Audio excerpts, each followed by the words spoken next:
ഇത്രയും കടുംപിടുത്തം ഒരു മനുഷ്യനും പാടില്ല. മനസ്സിലായില്ല. ആ കല്യാണം നടത്താൻ പാടില്ലെന്നാണോ നിങ്ങൾ പറയുന്നത്? അതെ, നടത്താൻ പറ്റത്തില്ല.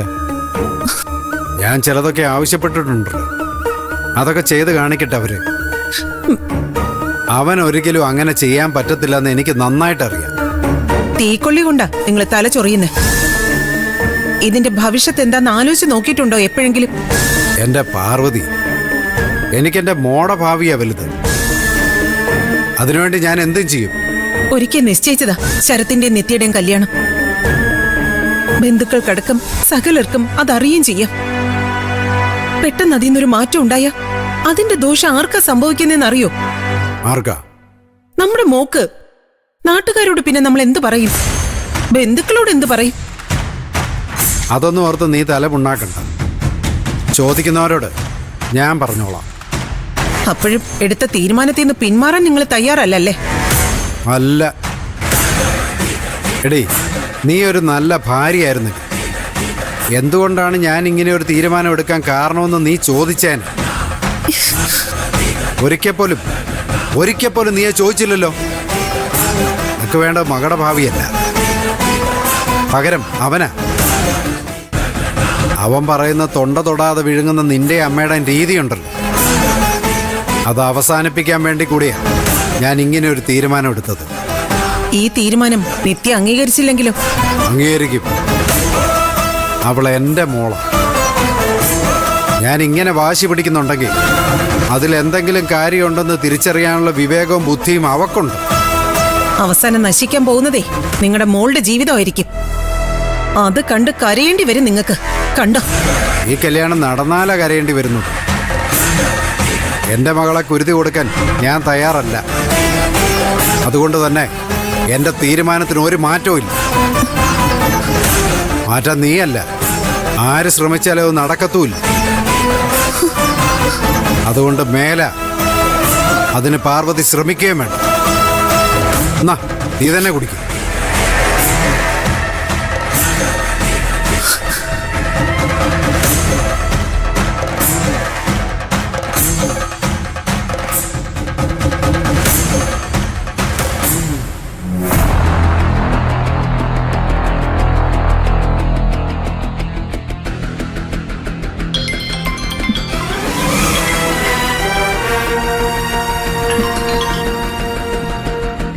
വിഷ്ണു, ഞാൻ പറഞ്ഞിട്ടില്ലേ എപ്പോഴും ഇങ്ങനെ വിളിക്കരുതെന്ന്.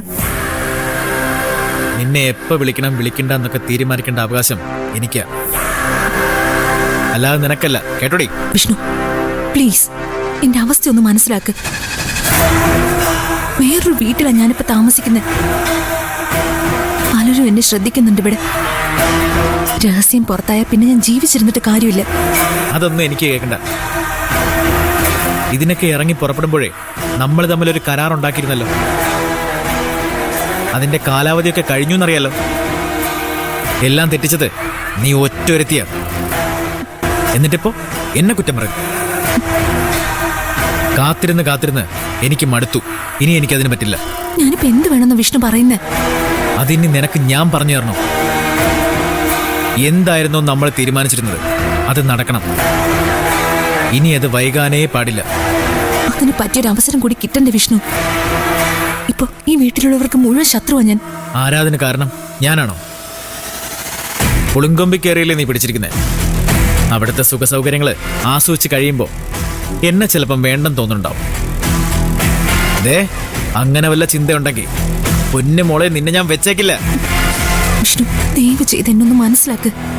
മനസ്സിലാക്കിയിടത്തോളം മതി. ഇനി അത് വേണ്ട. എന്തായാലും ഞാൻ നാളെ അങ്ങോട്ട് വരണുണ്ട്. ഇങ്ങോട്ടോ? എന്തിന്? അതൊക്കെ ഞാൻ നേരിട്ട് കാണുമ്പോൾ പറയാം. വിഷ്ണു വേണ്ട, വെറുതെ പ്രശ്നം ഉണ്ടാക്കരുത്. പ്രശ്നം ഉണ്ടാക്കിയത് നീയല്ലേ? വാക്കിന് വ്യവസ്ഥ വേണം. അത് നിനക്കില്ലാതെ പോയി. സാരമല്ല, പലതും നീ മറന്നു എന്ന് എനിക്കറിയാം. ഓർമ്മിപ്പിക്കാനേ ഞാൻ വിചാരിച്ച സാധിക്കും. അതിനാ ഞാൻ വരുന്നത്. ബാക്കിയെല്ലാം നമുക്ക് നേരിട്ടുണ്ട് സംസാരിക്കാം. വിഷ്ണു വെക്കില്ലേ, ഞാൻ പറയട്ടെ. വിഷ്ണു, ഹലോ വിഷ്ണു.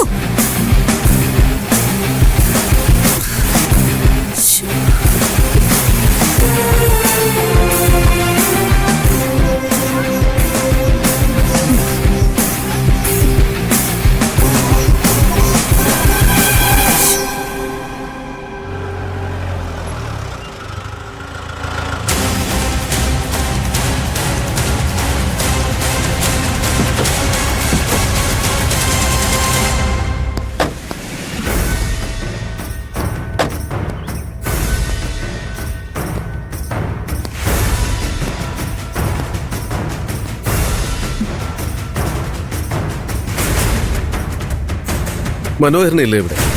ഉണ്ട്, അകത്തുണ്ട്. ഒന്ന് വിളിക്കൂ. അച്ഛാ, അച്ഛാ.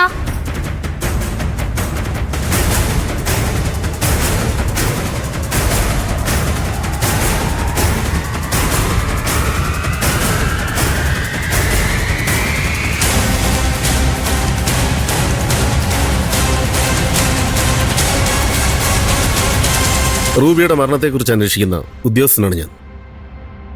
ആദ്യം വിചാരിച്ചത് അതൊരു ആത്മഹത്യയാണെന്നാ.